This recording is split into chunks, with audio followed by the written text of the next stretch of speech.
इथे 208 का लिहिलं आहे? कारण इथं जी काय घटना घडली त्या घटनेला 208 वर्ष पूर्ण झाली म्हणून इथं 208 लिहिलेलं आहे. आणि शौर्य दिन का लिहिलंय? शौर्य दिन म्हणजे या दिवशी विजय झालाय. म्हणजे आपली जे त्या काळात म्हणजे इंग्रजांचं राज्य होतं आपल्या देशावर आणि तेव्हा पेशवाई पण होती. पेशव्यांमध्ये आणि पाचशे महारामध्ये युद्ध झालं होतं या ठिकाणी. हे जे भीमा कोरेगाव आहे, आपण ती नदी बघूया. तिकडे त्या बाजूला नदी पण आहे, भीमा नदी आहे. तिकडे आपण जाऊ.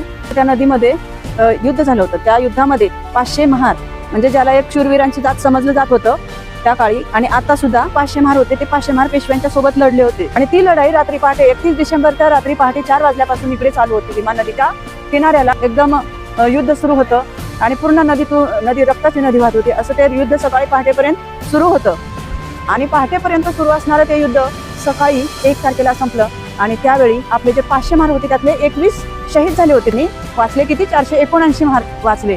तर ह्या 500 महारांनी 28,000 पेशव्यांवरती आक्रमण करून त्या पेशव्यांवरती विजय प्राप्त केला म्हणून याला शौर्य दिन असं म्हटलं जातं. पण आपण इथं का आलो आहोत? मग तेच त्यांना आपण या दिवशी म्हणजे तो दिवस होता 1 जानेवारी 1818 या दिवशी हे युद्ध झालं आणि तो हा दिवस आहे 1 जानेवारी.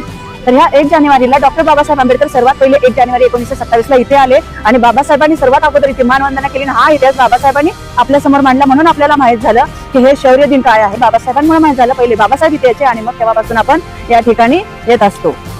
म्हणजे इथे मानवंदना द्यायला हे जे शूरवीर शहीद झालेले आहेत ना त्यांना आपण मानवंदना देण्यासाठी इथे येत असतो सर्वजण.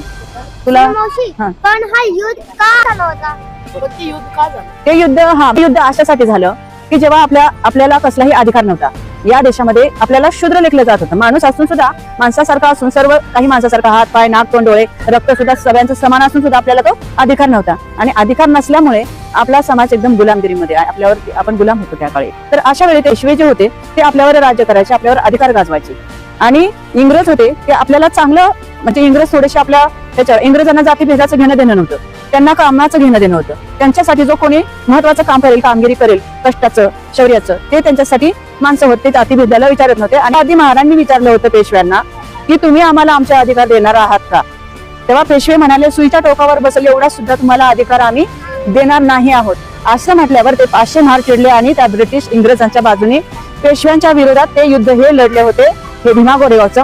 आणि त्यावेळेस हे सगळे 500 महार जिंकले होते. 28,000 पेशव्यांचा फडशा पाडला होता. तर याचं कारण हे होतं की आपल्याला अधिकार नव्हते आणि अधिकाराची भीक मागत असताना सुद्धा त्यांनी न देण्याचं हे केल्यावरती मात्र ते 500 महार चिडले आणि त्या दिवशीचा तो इतिहास आहे 1818चा इतिहास आहे 1818ची.